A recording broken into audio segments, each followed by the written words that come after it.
اگر خلاف ہے ہونے دو جان تھوڑا ہی ہے، اگر خلاف ہے ہونے دو جان تھوڑا ہی ہے، یہ سب دھواں ہے کوئی آسمان تھوڑا ہی ہے۔ جی بہت خوب ماشاءاللہ، بہت اور سبھی کا خون شامل ہے یہاں کی مٹی میں،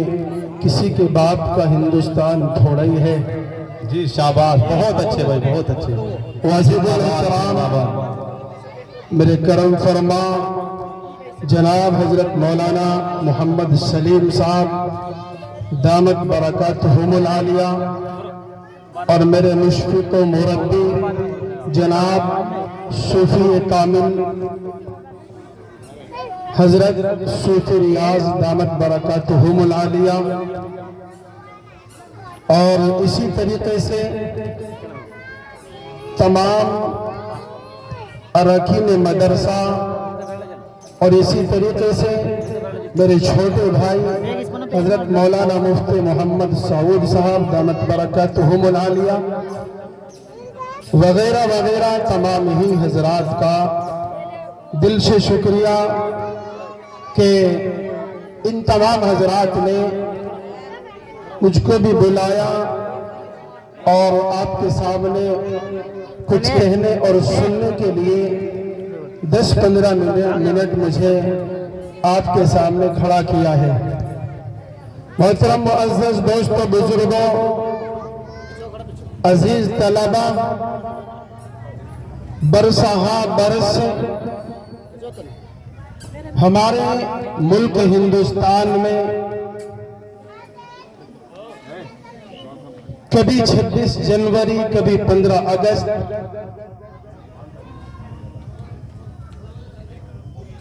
یہ خوشیاں اسکول، کالجوں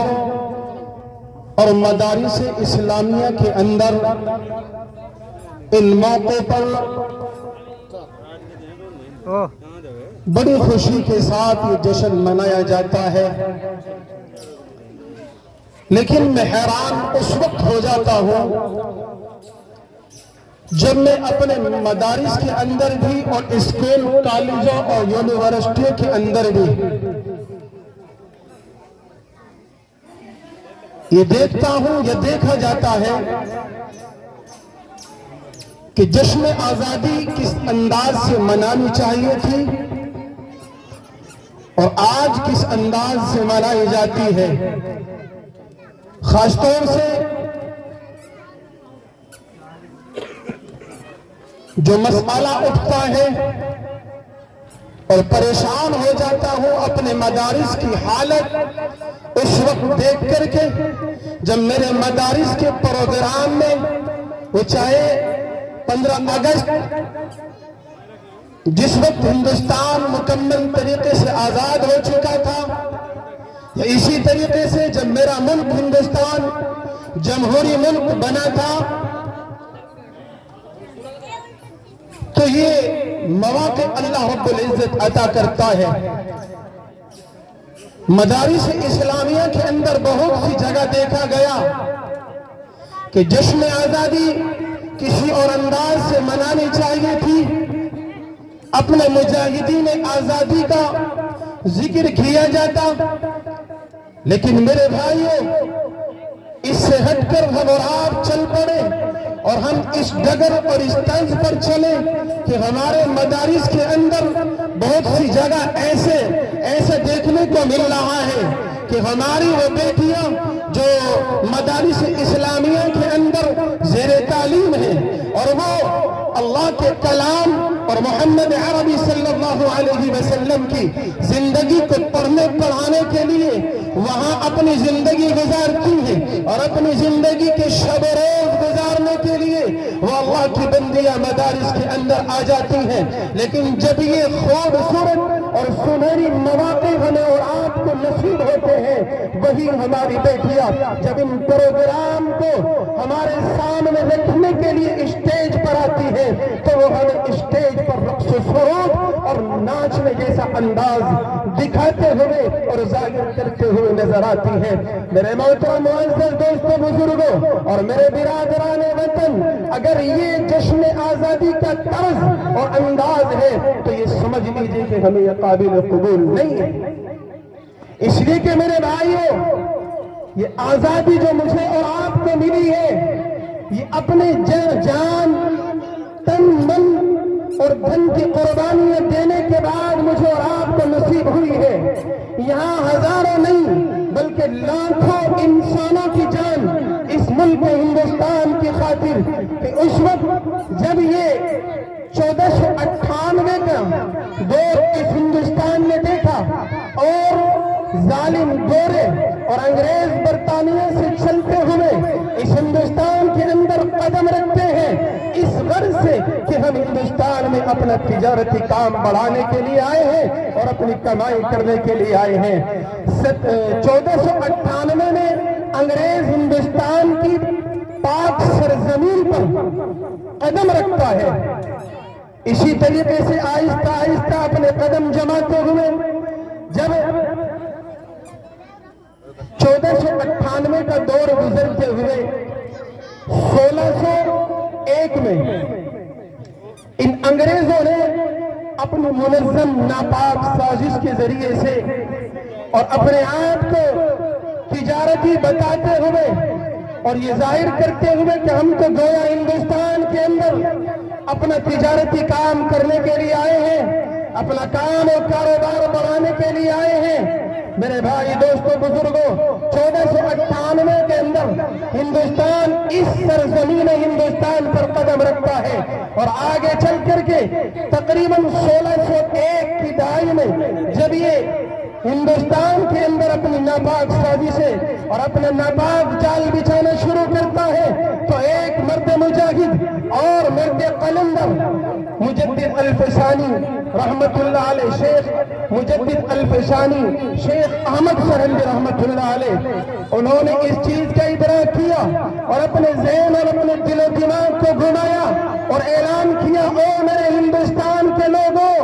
ذرا سمجھو کہ جو آج ہندوستان کے اندر انگریز اگرچہ اپنے آپ کو تجارت کرنے کے اعتبار سے آیا تھا، اس لیے بتا رہا ہے، حضرت شیخ سرہندی رحمت اللہ علیہ پر گئے اور بتایا اپنی قوم کو اور ہندوستان کے لوگوں کو، اور لوگوں یاد رکھنا، یہ لوگ اگرچہ اس طریقے سے آئے ہیں اور اس ارادے سے آئے ہیں، لیکن یاد رکھنا کہ ان کے ناپاک ارادے کچھ اور ہیں، اور وہ ہیں ہندوستان جو اچھے اور ایک عمدہ طریقے سے لوگ یہاں جی رہے تھے اور خوشی کے ساتھ یہاں اپنی زندگی گزار رہے تھے،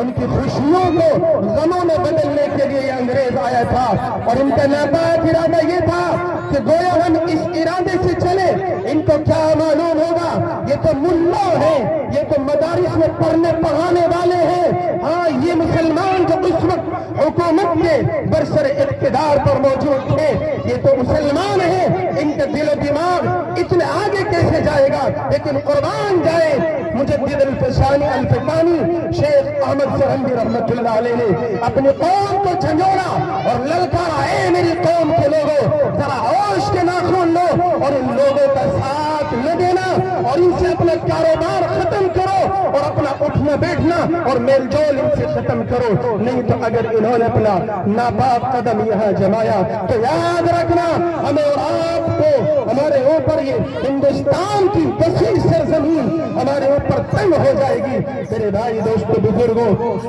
شیخ احمد سرہندی رحمت اللہ علیہ نے اعلان کیا، لیکن کسی نے نہ سنی اور کسی کے دل و دماغ وہاں تک کسی کے دل و دماغ نہ پہنچ سکے جہاں تک شیخ احمد سرہندی رحمت اللہ علیہ پہنچ چکے تھے۔ لیکن چلیے اس سے آگے، جب اپنا قدم یہ جما رہے تھے اور اسی طریقے سے تجارت کی غرض سے یہاں آئے تھے، مکمل طور سے اپنا قدم جما چکے تھے، اب آہستہ آہستہ 1601 میں جب مکمل طریقے سے ان کا قدم جم چکا اور انہوں نے ایسٹ انڈیا کے بینر تلے اپنا کام جو ہے فروغ دینا شروع کیا اور ترقی کی طرف چل پڑے، اپنی طاقت کو جمایا اور ہندوستان کے اوپر اپنی طاقتوں کو گویا ایک طریقے سے جمایا اور اپنا روح اور دبدبا جب ہندوستان کے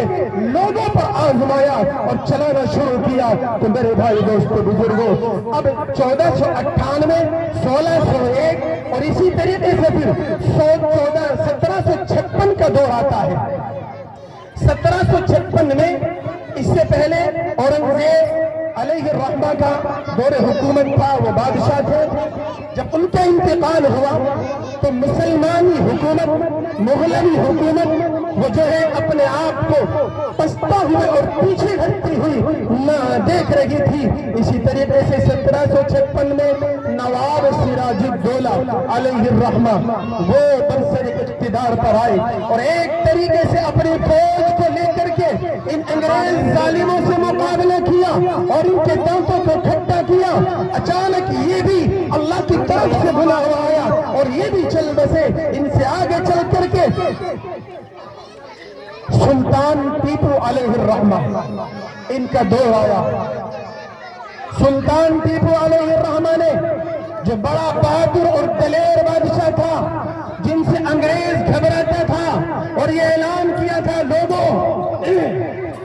یہ ٹیپو سلطان جو اس وقت حکومت چلا رہا ہے اور بادشاہت کے کرسی پر بیٹھا ہوا ہے، یاد رکھنا جب تک یہ ٹیپو سلطان یہاں زندہ رہے گا اس وقت تک ہم اپنے قدم کو مضبوط نہیں کر سکتے، اور یہ مسلمان جو حکومت چلا رہے ہیں ان کو ہم یہاں سے ختم نہیں کر سکتے. وہ مرد مجاہد، وہ دلیر اور بہادر بادشاہ، وہ جری بادشاہ، اللہ کا دیوانہ، اپنے اندازے لگایا اور اپنے دل و دماغ کو جھنجھوڑا اور یہ کہا، لوگوں جب تک ایک منظم طریقے سے کسی جماعت کو تشکیل نہیں دیا جائے گا اور ان کے سامنے کھلم کھلا نہیں آیا جائے گا اور اپنی طاقت کو ان پر نہیں آزمایا جائے گا، یاد رکھنا اس وقت تک ہم اپنے اس ارادے میں کامیاب نہیں ہو سکتے ہیں. چنانچہ ایک کمیٹی کو تشکیل دیا گیا اور نظام کو بنایا گیا اور ایک طاقت کو بنا کر کے ٹیپو سلطان علیہ الرحمہ نے اپنے آپ کو میدان کارزار میں اتارا اور ان ظالم انگریزوں کا مقابلہ کیا، ان کے دانتوں کو کھٹا کیا. میرے بھائی، دوستو، بزرگوں، ان ظالموں کی ہمت نہیں ہوتی تھی کہ ٹیپو سلطان کے سامنے اپنی طاقت کو آزمائے، جو اپنی طاقت کے بل بوتے پر مسلمانوں کو روک رہے تھے. یہ میں آپ کو وہ تاریخ بتا رہا ہوں جس تاریخ کے اندر سوائے مسلمانوں کے کسی اور کا کردار نظر نہیں آتا، کسی اور قوم کا، کسی اور طبقے کا، کسی اور لوگوں کا کردار نظر نہیں آتا. اس لیے کہ انگریزوں نے ہندوستان مسلمانوں سے چھینا تھا. اب مسلمانوں کے دماغ اور دل میں یہ امنگ اچھل رہی تھی اور یہ آگ بھڑک رہی تھی. لوگوں، مسلمانوں، یاد رکھنا یہ حکومت، یہ ہندوستان ہم سے چھینا گیا ہے. یاد رکھنا جب تک یہ ہندوستان اور اپنی حکومت اور اپنا یہ پیارا سا ملک ہم واپس نہیں لے لیتے، ہم چین کی نیند نہیں سو سکتے ہیں. چنانچہ ٹیپو سلطان علیہ الرحمہ میں اپنی فوج کے میدان کارزار میں اترا. ہزاروں میرے بھائی، دوستوں، بزرگوں، گردنیں کٹی ہیں، لیکن یاد رکھیں جب بھی اس دیش کو، اس ملک ہندوستان کو نقصان ہوا، مسلمانوں کی طرف سے ہو یا میرے برادران وطن بھائیوں کی طرف سے ہو، اپنوں کو جب بھی نقصان ہوتا ہے تو اس نقصان میں اپنوں کا ہاتھ ہوتا ہے. جب اپنے دامن کھینچتے ہیں اس وقت ہمت ٹوٹ جاتی ہے، اس وقت انسان اپنی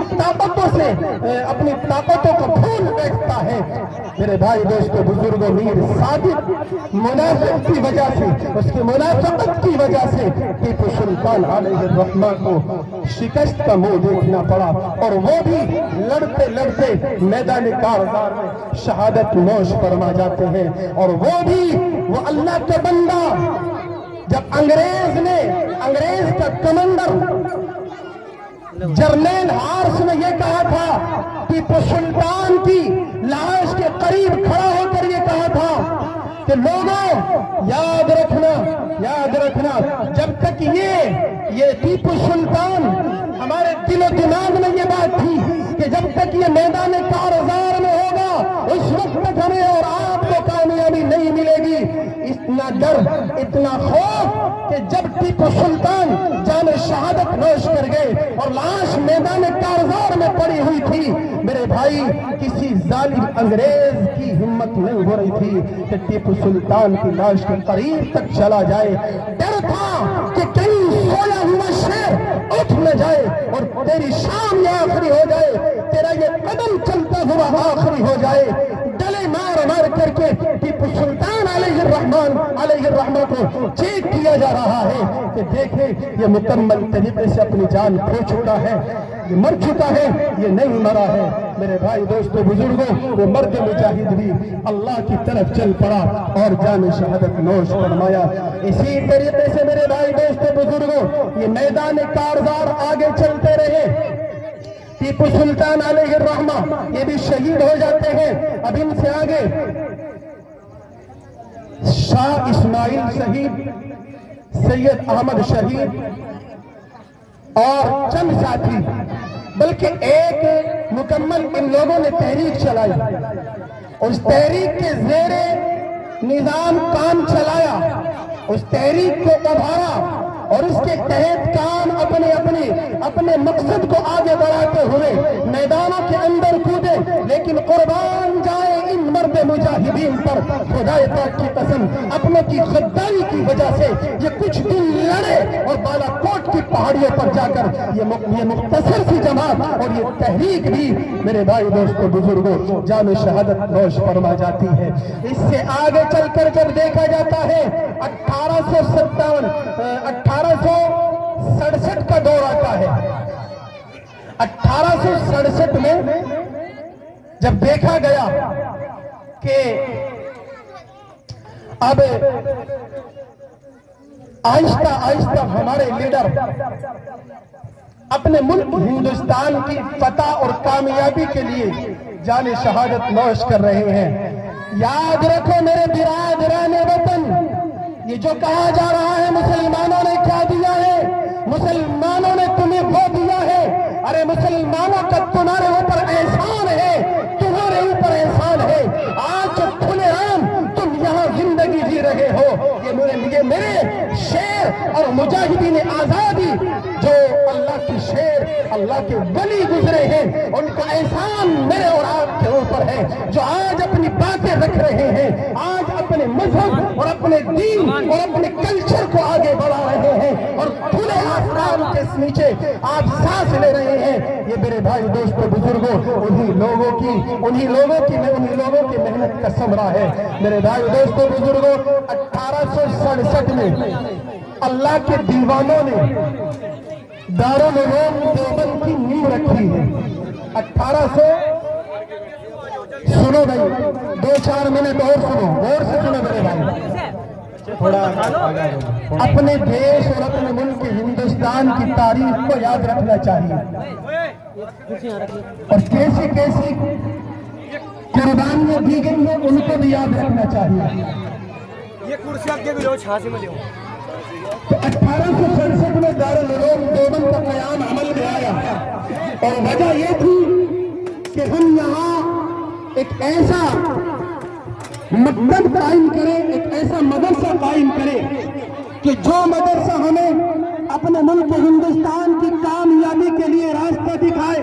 اور ایسے افراد تیار کرے، ایسے مرد مجاہد تیار کرے کہ جو ظالم انگریز یہاں قدم جما چکے تھے ان کے دانتوں کو کھٹا کرے اور ان کے سامنے سینہ تان کر کے کھڑے ہو جائے اور لڑے، اپنے حق کے لیے لڑے اور اپنے ملک ہندوستان کو مکمل طریقے سے آزاد کرے۔ میرے بھائی دوستو بزرگوں، یہ ہمارے علماء 1857 یہ جو جنگ آزادی کی لڑائی لڑی، اس کو غدر بھی بولا جاتا ہے۔ 1857 سے 1947 تک فرمایا 2 لاکھ مسلمان شہید ہوئے۔ 1857 سے 1947 تک، جن میں 50 یا 51 ہزار علماء اکرام تھے۔ 50 یا 51 ہزار وہ اللہ کے بندے تھے، وہ اللہ کے ولی تھے، جن کا تعلق مدارس اسلامیہ سے ہوا کرتا تھا، جن کا تعلق قال اللہ اور قال رسول کی صداؤں سے ہوا کرتا تھا، جو بوریوں اور کرسیوں پر بیٹھنے والے ہوا کرتے تھے۔ لیکن میرے بھائی قربان جائے، اپنے ملک ہندوستان کو زندگی بخشنے کے لیے اور آزاد کرانے کے لیے اپنی کرسیوں کو چھوڑا، اپنی مسجدوں کو چھوڑا، بوریوں سے اور اپنی جو ہے درسگاہوں کو چھوڑ کر کے میدان کارزار میں آئے اور انگریزوں کے سامنے لڑے اور میرے بھائی قربانیاں دی، لیکن خدا کی قسم زمانہ ایک زمانے میں دیکھا ہے، اس سرزمین نے دیکھا ہے، آسمان گواہ ہے، یہ زمین گواہی دیتی ہے کہ ان اللہ کے بندوں نے ان ظالم ناپاک انگریزوں کو اپنے ملک سے بھگایا اور اس ملک ہندوستان کو اس ناپاک سازش اور ان ناپاک قوم سے آزاد کرایا۔ میرے بھائی دوستو بزرگ، ایک آخری بات، اس جنگ آزادی میں حضرت مولانا مفتی محمود الحسن دیوبندی رحمت اللہ علیہ اور مفتی محمود الحسن گنگوہی رحمت اللہ علیہ 1867 میں جب دارالعلوم دیوبند، جس پر آج کچھ سر پھرے آواز اٹھاتے ہیں اور جو من میں بات آتی ہے وہ نکال دیتے ہیں، اور آج کی معاف کرنا ہماری جو برسر اقتدار پر حکومت بیٹھی ہوئی ہے پر اٹھا لے وہ بھی ان کی باتوں میں آ کر کے اس مکتبہ فکر اور اس پوری دنیا کو جس کی وجہ سے شعور حاصل ہوا، سلیقہ حاصل ہوا اور زندگی جینے کا طریقہ جہاں سے ہمیں اور آپ کو ملا ہے، میرے بھائی احسان مند ہونا چاہیے تھا، چاہے وہ حکومت ہو، چاہے وہ کوئی بھی تنظیم ہو، احسان مند ہونا چاہیے تھا دارالعلوم کا اور دارالعلوم دیوبند والوں کا اور علماء کرام کا، لیکن آج کی یہ حکومت آواز اٹھا دیتی ہے، کبھی کسی چیز پر وہ بھول جاتی ہے۔ اس چیز کا وجود 1867 میں اس وقت ہوا جب اس قوم کے برادران وطن اور مسلمان لگ مل کر کے اس ملک ہندوستان کو آزاد کرانے کے لیے لڑائی لڑ رہے تھے، اور وہاں مجاہدین پیدا کرنے کے لیے یہ مدرسہ کا عمل وجود میں آیا تھا۔ مولانا محمود الحسن دیوبندی رحمت اللہ علیہ جب انگریزوں کے خلاف معرکہ آرائی میدان میں جو ہے یہ آئے اور کھڑے ہوئے اور انگریزوں کا مقابلہ کیا، تو انگریزوں نے ان کو پکڑ کر قید کے اندر، مالٹا کی قید کے اندر ڈال دیا۔ ان کا اپنا فتویٰ تھا، لوگوں ظالم انگریزوں کی فوج میں بھرتی ہونا قطعاً حرام ہے، اس لیے کہ ہمارا ملک ہندوستان یہ غلام ہو چکا ہے اور غلامیت کی توق اور زنجیر ہماری گردنوں پر آ پڑی ہے، اس لیے ان زنجیروں کو ہٹانا، وہ چاہے میرے برادران وطن ہو چاہے مسلمان ہو، سب کی ذمہ داری بنتی ہے کہ سب میدان میں آئے اور اس ہندوستان کو، اس سونے کی چڑیا کو آزاد کرایا جائے۔ میرے بھائی اس فتوے کی وجہ سے شیخ الہند رحمت اللہ علیہ کو جیل کے اندر جانا پڑا، اور صرف اس چیز کی وجہ سے بار بار ظالم انگریز ہی کہتے تھے او ملا اپنے فتوے کو واپس لے، اپنی بات سے ہٹ جا، تجھے آزاد کر دیں گے۔ نہیں میرے بھائی، ان کی گھٹی میں وفاداری پڑی ہوئی تھی، وہ چاہے اسلام ہو، وہ چاہے قرآن ہو، وہ چاہے ملک ہندوستان ہو، جس چیز کا ان لوگوں نے ساتھ دیا ہے، خدا کی قسم اپنے خاندانوں کو شہید کرایا ہے، اپنے سروں پر کفن باندھ کے میدان میں آئے ہیں اور اعلان کیا۔ کچھ دن تک مالٹا کی جیل میں رہے، ظالموں نے اس قدر تکلیفیں دی، لوہے کے سریے اور سلاخوں کو گرم کر کے بچھا کر کے شیخ الہند رحمت اللہ علیہ کو ان پر لٹا دیا جاتا، خون اور پیپ نکلتا اور اس کی ٹھنڈک اور اس کی نمی سے وہ سریے، وہ لوہے کی سلاخ ٹھنڈی ہو جایا کرتی تھی۔ حالت یہ ہوئی جب وہ آزاد ہو کر کے انتقال ہو کر کے باہر آئے جیل کے اندر سے، ان کے شاگرد خاص مولانا حسین احمد مدنی نبر اللہ مرقدہ، جو ان کے سفر حضر کے ساتھ رہنے والے تھے، لوگوں نے پوچھا حسین احمد ذرا یہ تو بتا یہ شیخ الہند کی حالت کس وجہ سے ہوئی؟ شیخ الہند رحمت اللہ علیہ نے منع کیا تھا، حسین کسی سے مت بتانا، کسی سے مت بتانا میرے شیخ کی یہ حالت کس وجہ سے ہوئی ہے۔ لیکن جب لوگوں نے ضد کی اور اصرار کیا، مولانا حسین احمد مدنی نے پھر اپنے صبر کا امتحان لیتے ہوئے پھر بتایا لوگوں سنو یہ میرے شیخ کی حالت اس وقت ہوئی جب اپنے دیش کے لیے جیل میں ڈالے گئے مالٹا کے اندر ڈالے گئے اور اپنے دیش کی محبت کی وجہ سے لوگ ظالم انگریز کہہ رہے تھے کہ اپنی بات سے پھر جا نہ کرتے رہے جس طرح بلال حبشی رضی اللہ تعالی عنہ